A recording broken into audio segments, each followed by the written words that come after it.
Good evening, Comanche County. I'm Rarchar Tortorello. I want to welcome you all to the Comanche County GOP Podcast. Charla Hildner is on vacation, and her vice chair, Dell Galloway, is sitting in. Dell, how are you doing tonight? I'm doing good. Just had an enjoyable weekend. The weekend was fantastic. I think the weather was great. Of course, we had a tornado touchdown in Oklahoma over the weekend. Thank God nobody was hurt. But we have a special guest tonight, Lewis Jackson, who's running in District 64. Right, Lewis? That's right. Thanks for having me. You're welcome. You know, Washington keeps pushing more rules, more pressure on energy, and it lands the same way every time. Higher costs, tighter margins, fewer jobs here at home. So who's pushing back? Dell? Yeah. Well, I mean, it should be the consumers because it's really affecting our pocketbooks. It is. I agree. Go ahead. There's an echo here and a delay. Yeah, no, I was gonna say I agree, and we also need to be sure that our state regulators and our lawmakers in the state are, fighting for the jurisdiction that they have to set, uh, energy policy and not just roll over anytime DC tries to come in and regulate something that's really a position of the state. Absolutely.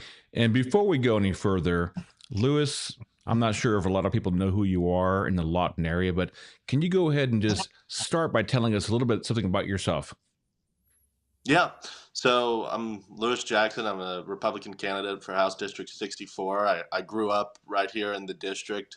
I went to Sullivan Village Elementary School, MacArthur Middle School, MacArthur High School. Then went off to OU, but Lawton has always been home, always will be home. So I'm incredibly proud to be running unopposed in the Republican primary, and I wear it as a badge of honor that I'm the Republican candidate for my hometown and for my home legislative seat. It's really the honor of a lifetime, honestly. And you are a first time candidate, correct? Yes, I am. So, how does it feel running for office for the very first time? You've heard a lot of people speak about it. You probably watched a lot of people run for office. But personally, what do you think about it so far?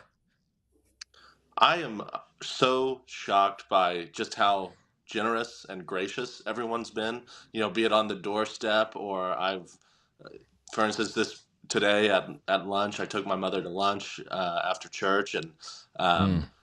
somebody stopped me, in the restaurant, and people have just been so incredibly nice. I even it was like my first day door knocking, and I had a lot of nerves as a first time candidate probably would, and one of the very first doors I knocked on, the woman answered, and she was so nice, and she took, you know, 5 minutes to pray over me and pray with me on the doorstep, and that's when I knew that I, that was a sign to me that I was doing this for the right reasons, and that Mm.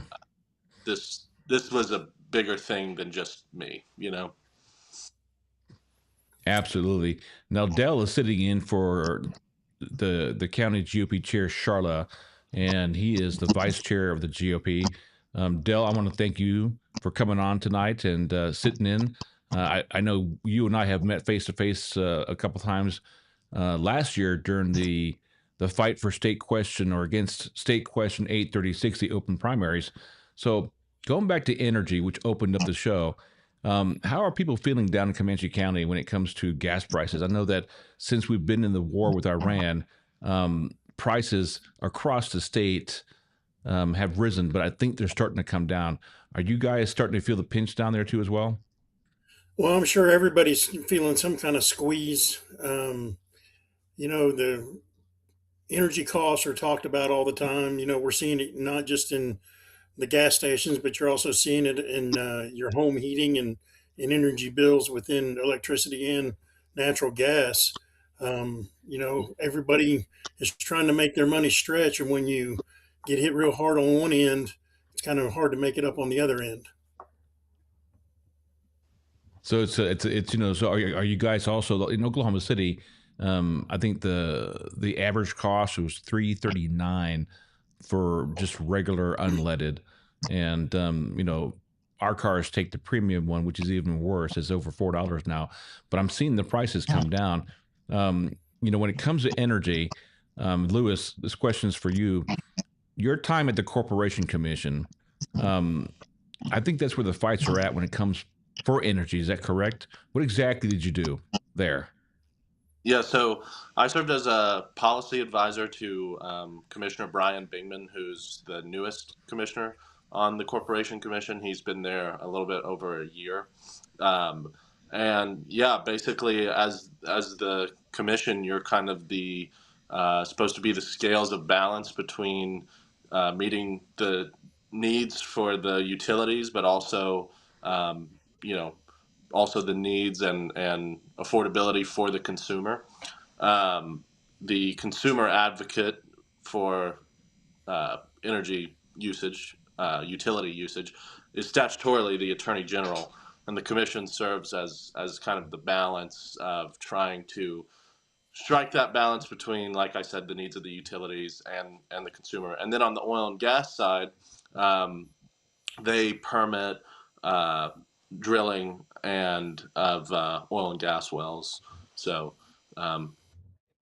if you're going to drill a well in Oklahoma, you have to get the commission to sign off to make sure that they make sure that mineral owners and surface owners, their rights aren't infringed. And sometimes these oil companies get into battles with one another, and they kind of have to be the arbiter of that. So Nothing like landman, right? Is it pretty much civil then? yeah, it is civil. My boss, Commissioner Bingman, his first job in his career was as a landman, and people really, they were like, "Is that show true? Is that show real?" And he just always tell them, "Yeah, every single bit of it," because that's exactly how it works. But obviously, You cut out again. There you go. Dell, I know oil's a big deal down in Lawton, but do you have any questions for Lewis on his time on the Corporation Commission? No, not really. I know some more. I know another side of the Corporation Commission dealing with law enforcement. The regulatory side of it with the trucking and the waterways and the ports of entry and stuff like that. So I know the Corporation Commission is pretty vast and everything. And I think you might have just pretty much stayed on one other side of it. yeah, What? I dealt some with that component, but not. It wasn't necessarily my specialty, but it is interesting the oversized and overweight trucks. It was really neat. I got to go tour some of the different ports of entries and way stations and meet some of the officers down there and learn just really how vital that is, especially that type of enforcement that those officers do. It really helps save a lot of crumbling infrastructure because some of these oversized, overweight trucks will try to find bypass routes, and the commission puts a lot of that. I see a lot of that down here in my neck of the woods because we do not have a port of entry down here on I-44, which is our main corridor. And Yep. just watching our roads get destroyed and seeing these trucks that I know are overweight, which I'm running around in and out of my jurisdiction because I work tribal. But I see the way these vehicles are destroying our roadway. But luckily, I understand that the Corporation Commission is putting a port of entry down here near Geronimo. So maybe that will help curtail some of the issues we at least have down in this end of the state. Yeah, hopefully. Well, Lewis, if you're elected, can you ensure that happens? I know things get on the books, things are discussed, but when it comes to actually happening here, do you think as an elected official representing that district that you can work well with the county commissioners to ensure that actually happens? Yeah, I that would be something that I'd love to work on. Obviously, given my time at the Corporation Commission, it's something I probably would know better than a lot of the other issues I'm going to be faced with legislating on. But yeah, I think it would be great if we could get a port of entry and way station down here. Let's go to your time. You also worked, I was reading your bio, in the Secretary of State's office. So you know how the Yep. building works, you know the players. What exactly did you do in the Secretary of State's office again?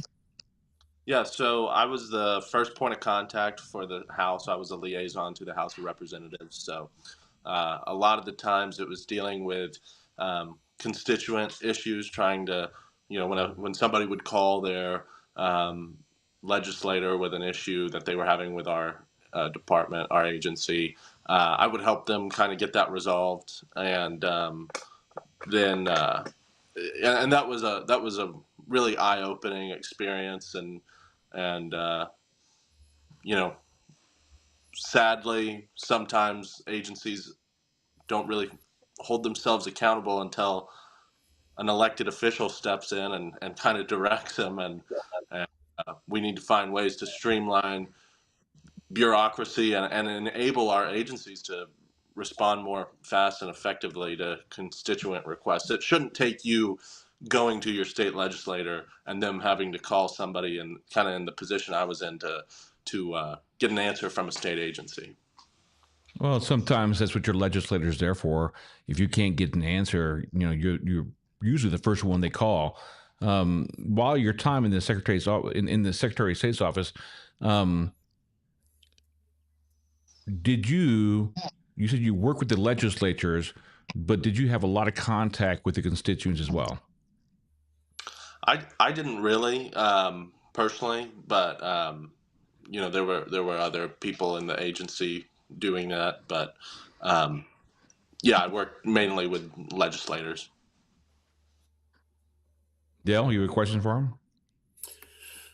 No, I guess one thing, will you leverage your relationships to try and get our voices heard down here? I had a conversation the other day with some constituents about how I think for far too long Lawton has kind of played the role of second fiddle to Oklahoma City and Tulsa. I'm going to leverage every opportunity I have and every connection I have to make sure that that doesn't happen anymore. I want us to be at the table, Mm. and yeah, I look forward to using the relationships that I have to make sure that that happens. You know, I'm always fascinated when it comes to candidates and guests, and they have what I call specialized education. So I'm reading your bio, and it says here that you are an alumnus of the 2021 OCPA Dr. Rufus Fears Fellowship Program. So tell us, how did you how did you get into that program? Well, um, that program, I think I was in its second class, and I had some friends do it in their inaugural class, and they just raved about it. And I knew Dr. Rick Farmer, who was the dean of Mm. the fellowship at the time, and so Dr. Farmer encouraged me to apply, and man, that was the better than any civics education I'd ever received. I mean, I don't know if you guys know who Dr. Fears was. He's passed away, but he was a long time um, government teacher or professor at OU. And I wish he would have been a professor when I was at OU, because just watching his recorded lectures and then Dr. Farmer's lessons on those lectures were just amazing.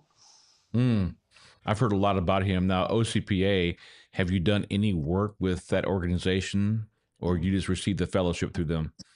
I did the fellowship through them, and I'm still pretty involved in terms of I try to recruit fellows for them in the next classes, and have been able to direct some young conservatives to the fellowship. I think I had 3 or 4 people that I recommended go through it just earlier this year, and so I haven't ever really worked in an official capacity with them, but I do try to help foster that fellowship and get good people plugged in there.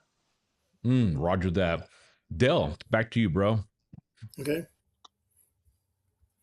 Um, so I know that there is a formula when it comes to money that's being provided to the counties for roads.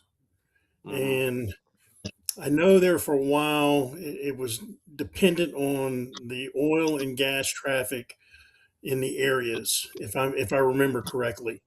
Um, Comanche County has a lot of rural roads that get beat up by overweight trucks and stuff like that.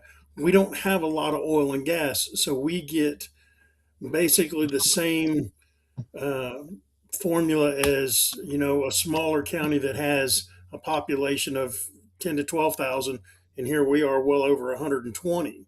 So we have a Yep. lot more cars on the road, but yet we're not getting uh, what I would call adequate funding for roads.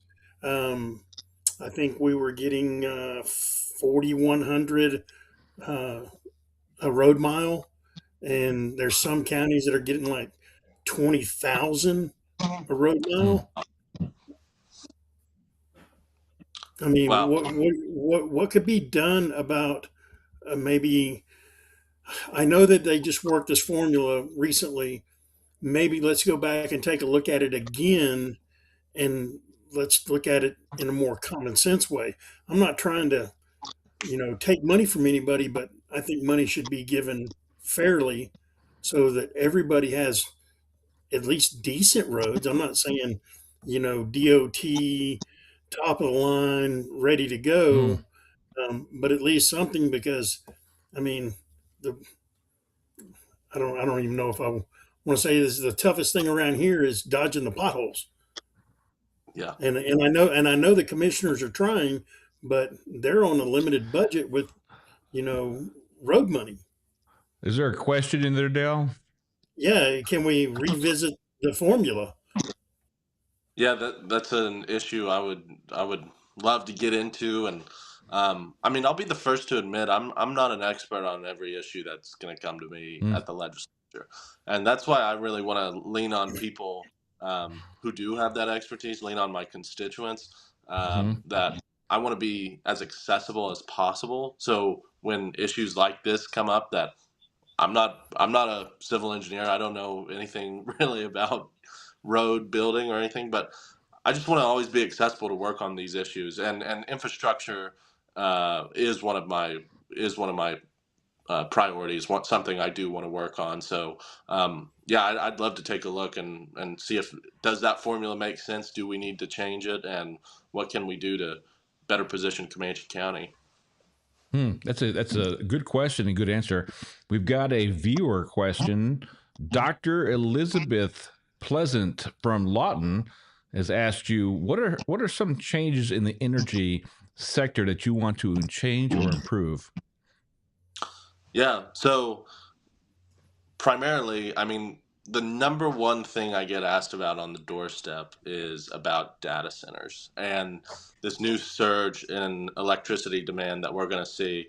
Um, Mainly, what I want to do and what I want to work on is ensuring that residential ratepayers are protected from this huge influx of data centers, and that residential customers are not subsidizing these trillion-dollar companies like Meta and Google who want to build data centers. I just want to ensure that the residential ratepayers don't bear the brunt for those large companies if they choose to come here and are permitted to do so by the people who allow that, which is actually it's county commissioners that have that local jurisdiction to allow that zoning for data centers. So um, Hmm. Well, data centers are big in the news. Trump's move to dominate AI here in America. His policy on AI data centers is that he'd much rather have them here in America than have them overseas in say, China, for example, here. So I know data centers in Oklahoma are a huge issue. And I think what the people are complaining about is the energy consumption, which might raise the rates for consumers and I'm gonna put a slash there. The water and what they do with the water they use and need to cool the microprocessors down. So Yep. since Trump wants the data centers, and I know that some people, I had a conversation with a man the other day here in Cleveland County, and they're installing data centers that are environmentally neutral. In other words, where they Mhm. find their own energy source like natural gas, and their reclamation process for the wastewater is reutilized. And I'll have them on the show next week.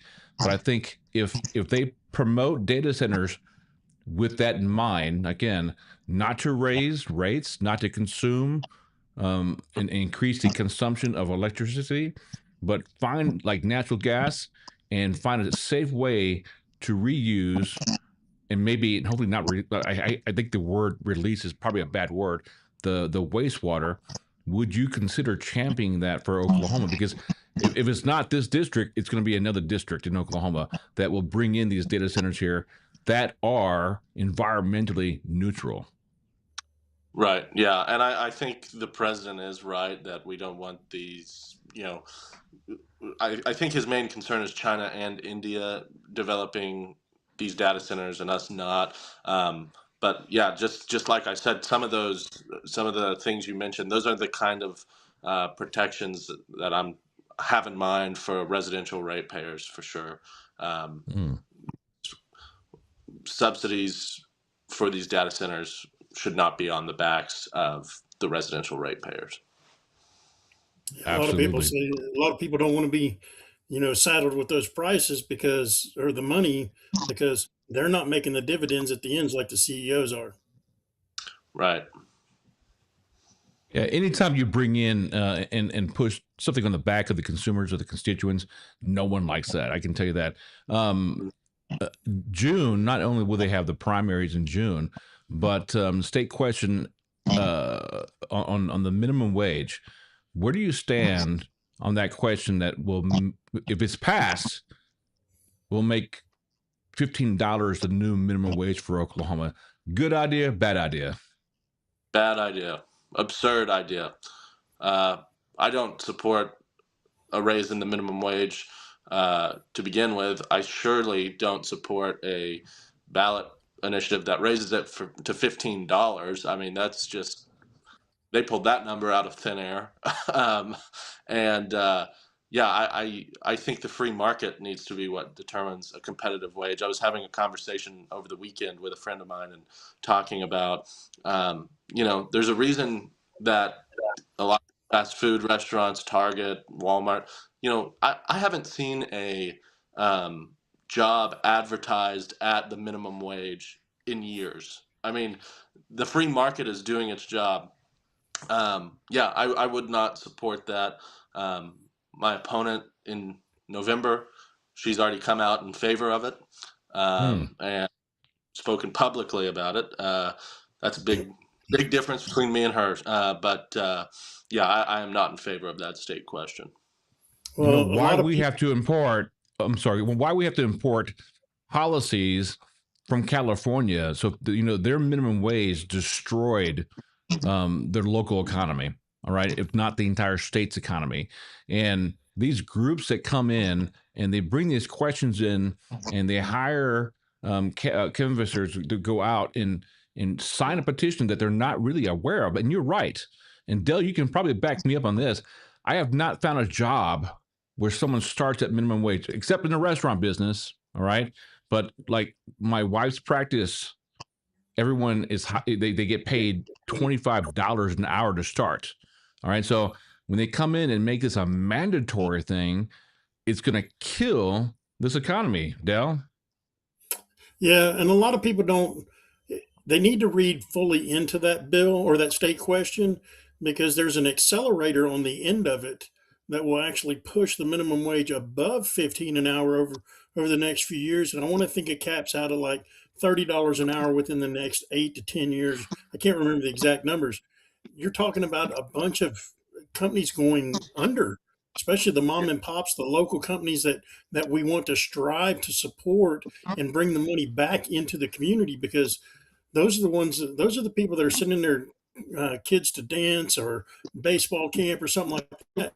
Those are the ones we need to be taken care of, not saddling with a $30 an hour minimum wage in the long run. So Well, go and ahead. what a disservice we would be doing to our young people, our high school students, our college students who need that work experience and, you know, won't have that opportunity if you see it raised to $30 an hour. Absolutely. I agree. Talk about, we got to set our young people up for success. If they can't go get a job, part-time job in middle school or in high school and college, that's a disservice. Now I got now there's a guy here who's got 4 questions. His name is Raymond, and I'm gonna go back to the minimum wage question. So he says you don't agree on the 750 minimum wage. I mean, so that's what it is now. I don't know. So 750 is what it is now. I think Raymond, if I'm reading your questions correctly, are you advocating for state question 832 to pass? Because he also says that more money makes more happy citizens. And I disagree with that. And I do agree with you. And I think most of our viewers say that the minimum wage is there for a reason. It's to help our young get into the workforce. It was never meant to be a living wage. It was, and I know that people's circumstances change all the time. There's a lot of feedback. Whose phone is doing the feedback? There's a lot of static, but minimum wage was not meant to be a living wage. Okay. And if I, Raymond, ask your question again clearly, because I'm not understanding what you're trying to ask. But minimum wage was never meant to be a living wage. It was meant as an entry level playing field to make to allow people to come into the workforce. But often we see divorcees, women who are recently divorced. They're entering into the workforce for the first time and maybe working in that minimum wage job. But in the last 4 or 5 years, everyone I know who has a small business has always started higher, and that's supply and demand. That's the way it should be. All right. So Lewis, if he answers again, I'm sure you would agree that as a state representative, that having a mandatory minimum $15 is a worst case scenario for the state of Oklahoma and for the economy overall. Yeah, I would definitely agree with you there. Yeah, that would be detrimental to Oklahoma's economy. And speaking of state questions, I know it's no longer an issue now, but are you familiar or did you track state question 836, the open primary? I call it the open primary, scandal. But but do you think that Republican primaries and Democrat primaries should remain closed? And just speaking about the primaries, if you want to participate in the Republican primary, the easiest thing for you to do is go ahead and register as a Republican. We shouldn't allow our primaries to be open and influence. Again, another policy brought in from California. So, what was your thoughts when I was going around the state and people from OCPA discussing how bad open primaries would have hurt Oklahoma and the Republican Party? Yeah, I mean, it's I was definitely against that. I'm so glad it didn't make it to the ballot. What's funny is Democrats had control of this state for 100 years, and just Oklahoma or Republicans have only had it for probably about 20 years, and now that the Democrats aren't in charge, they're wanting to change the rules, and it's like, don't be a sore loser. You existed under this system for 100 years, and it really was an out of state liberal push. And I mean, it would have turned Oklahoma's primary system, as you know, just same as California's. And California, the home of Republican presidents, Ronald Reagan, Richard Nixon. Look at what they've devolved to with their jungle style primaries. I mean, Absolutely. It's just terrible.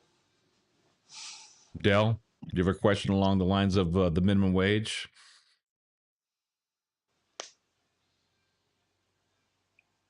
Your audio's off, Dell.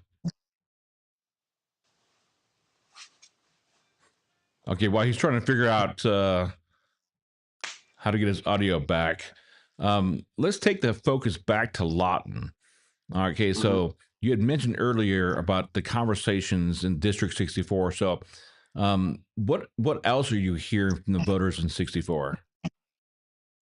I mean, people are concerned with affordability at large. It's not just electric prices. It's, like we talked about earlier, oil at the pump, fuel at the pump prices, home insurance rates are through the roof, astronomically. We have to do something about that. Yeah, people are just trying to stretch their dollar, and we need to make it as easy on the state level to find ways that we can enable them to do that. Um, we and then additionally, they're concerned about safety and public safety. There's a lot what people want to talk about. I want to be an advocate for our law enforcement in the legislature.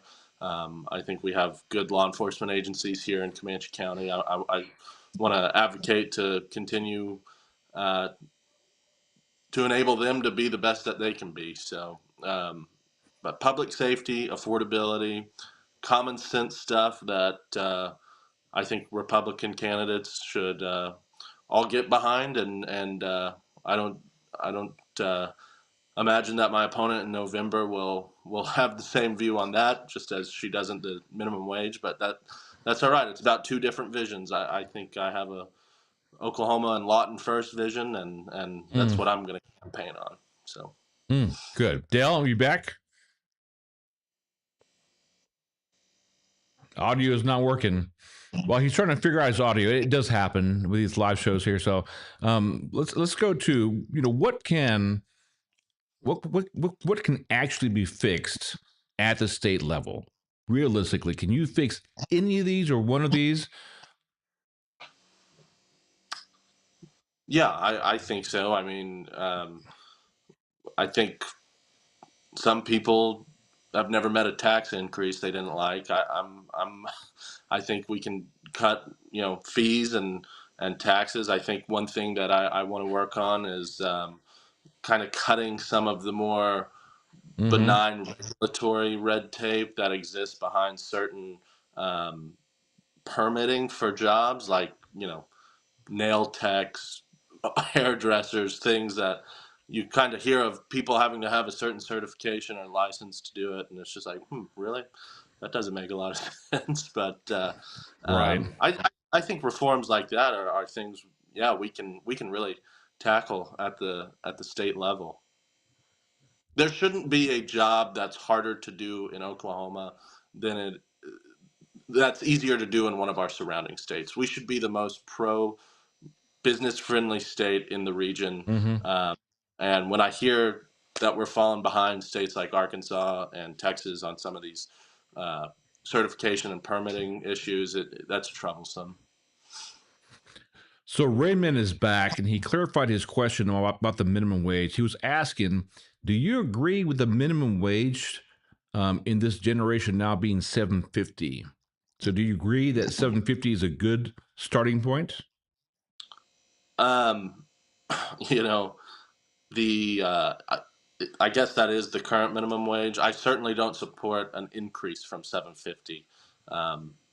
So now there's a question to be asked. Okay, is a minimum wage at all a good thing, or should we just allow the free market to dictate that? But if we're going to have a minimum wage, I do not support an increase from its current.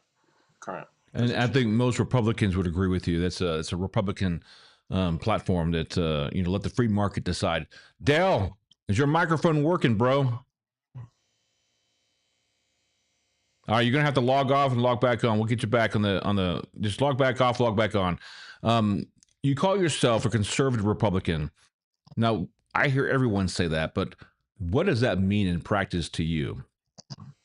Well, to me, it's those things I learned growing up that I really got to delve into when I did the Fierce Fellowship through OCPA, it's putting in order God, family, country. It's supporting free markets, low taxes, and government efficiency.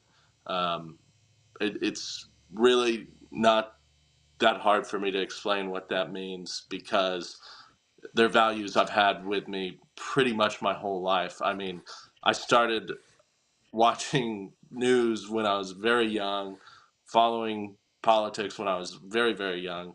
And I'm proud to say I've always had those conservative Christian values and principles that will guide me when I'm in the legislature. Right. And let's see. All right. Say something. Can you Sound hear me check. now? Perfect. Thank you. Hallelujah. Praise God. Hey, I do have a question for Lewis. So I know that the way the rules are in the House and the Senate, that certain senators can be blocked out and not allow their bills to be heard. What can we do? I know that there's talk about something about trying to make it more equitable for everybody to get all their bills heard. I mean, what is your stance on that? I don't really know exactly the inner workings of the House versus the Senate, but if it's a good piece of legislation, uh, you know, if it's a good conservative piece of legislation, we need to enable that to get to the floor for a full vote. And if people are blocking good conservative legislation, they that should be a strike against them, I would say. Yeah. What he's asking, I'm sorry, Dell, what he's asking is that I think Charles Keyes has a state question 840.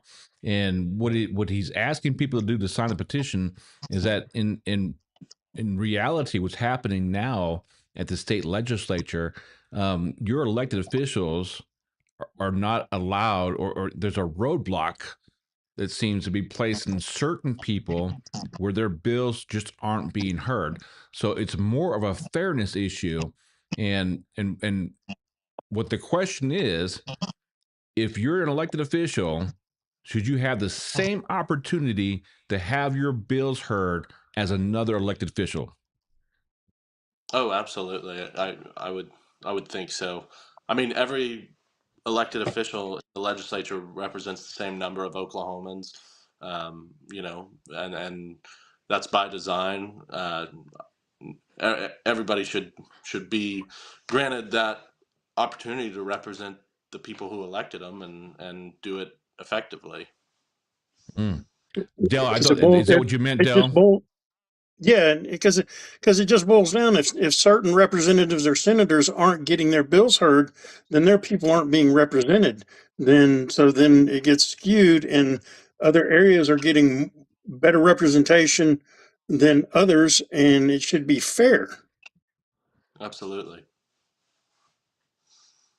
We got a question here. So, Chris Coots and Pat Carpenter. The guy in the black suit is Lewis Jackson. He is the Republican candidate for House District 64.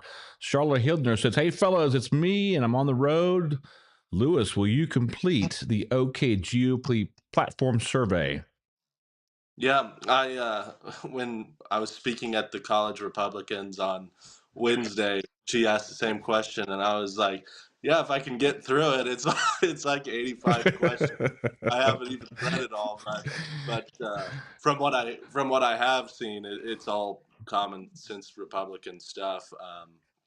I Yeah, when I can find time to do it, I would like to sit down and read all 85 questions through it. But I actually gone through it myself. Just I had we have a client that needs to go through it, and I actually sat down and I was, it is one of the longer surveys that candidates have to fill out. Dell, if you're ever bored one night, you need to go to the platform and just fill out that survey, because now it is long, thorough, and the whole thing is that if you agree with 80% of the platform, then the GOP can support you. And Dell, I'm going to ask you a question, but then I'm going to ask Lewis a question. So, Dell, have you gone through the survey yourself personally? I personally have not. I have been a political candidate 3 other times, so I know that surveys are important, and some of them can get quite lengthy. But they're just trying to, if they're going to put their force and endorsement behind somebody, they want to know who they're talking about. Absolutely. It goes back to that question I asked you, Lewis, is that, everyone says they're a conservative Republican, they're conservative candidate. And, but sometimes, when they get elected and they get to the House, they often vote against their constituents' wishes. So one of the questions I want to ask you is that when you are elected in November, are you going to do your best to communicate with every constituent who calls, texts, or emails you? Are you going to return every text, every email, and every phone call the best you can? Because, one thing that I know that voters are very frustrated with is that you knock on our doors, you ask for our vote, and then you never call us back, never hear back from you. So, are you that kind of guy? My dad was the kind of guy. He's retired now, but when he was working, he was the kind of guy that never left a phone call unreturned, never didn't respond to a text or an email, and that's the same way I am. I gladly give out my phone number to just about anybody who asks for it. I have even included it on my campaign literature. I mean, that's how accessible I want to be. But yeah, it's ridiculous if I was to sit here and say, no, I'm not going to, respond to the people who I work for. At the end of the day, I work for my constituents 100%. I mean, so yeah, if your boss calls you, you're going to answer. Absolutely. Hey, Dell, let's do quick hits here. You can ask the first question. So, Lewis, he's going to, wow, there's a lot of, someone's phone or desktop is causing a lot of static. So, quick hits. Start with Dell. Ask him a question, Lewis. Wow. Who's asking the question, me or Lewis?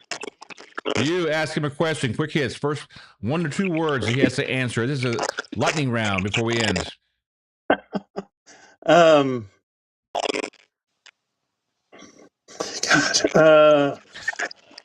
I'll start. Golf or tennis? Oh, Was that golf or tennis? Yeah, golf or tennis. Which one? Golf. Okay. See, Dell, ask a question, bro.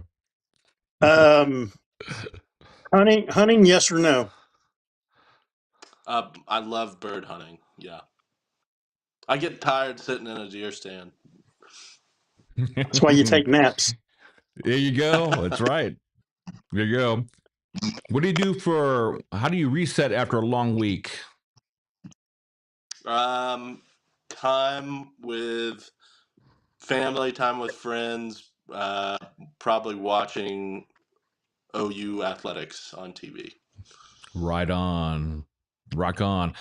Fine. Oh, look, he's okay, Dell. Oh, okay. Look, I went to OU. He's an OU graduate. So, where did you go to school? And don't say, oh, there you go. OSU is a good school. Hey, I'm not knocking OSU.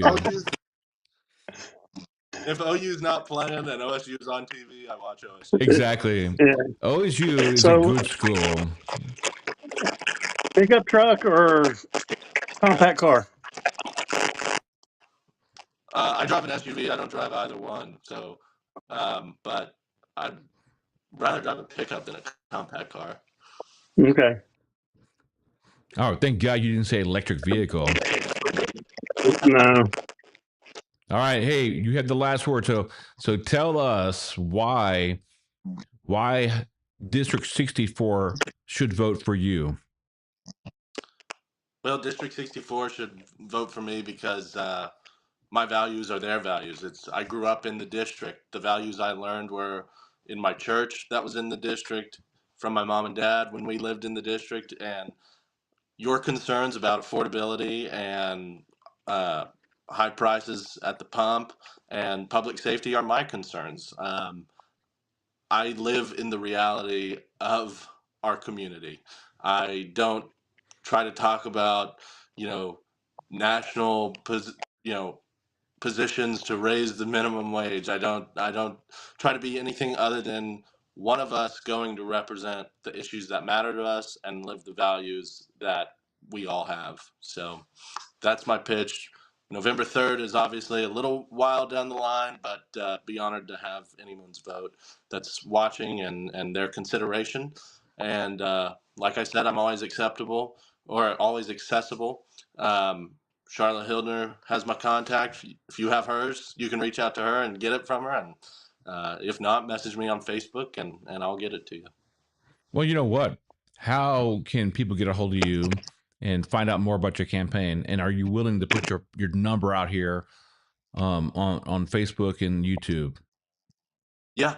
So you can go to votelewisjackson.com.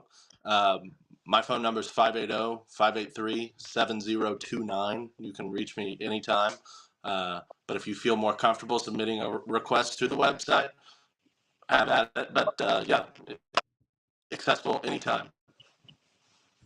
All right, Del, I'm gonna throw it back to you before we quit. You got any announcements for the Comanche County GOP? Any meeting? We have our monthly meeting the third Tuesday of every month. If you want to go to our website or Facebook page, and we'll announce where the location is going to be. We're trying to secure a more permanent home, so we've kind of been nomadic for a little bit, but we're trying to get that under control. All right, I love that. We got Lewis Jackson, candidate for State House District 64. Lewis, I want to thank you thank you for coming on the show today. And Dell, thank you for sitting in for Charla. District 64, pay attention to what's going on. Research your candidates because I think your vote matters. And we will see you next time. Good night, Oklahoma, and good night, Comanche County. Good night.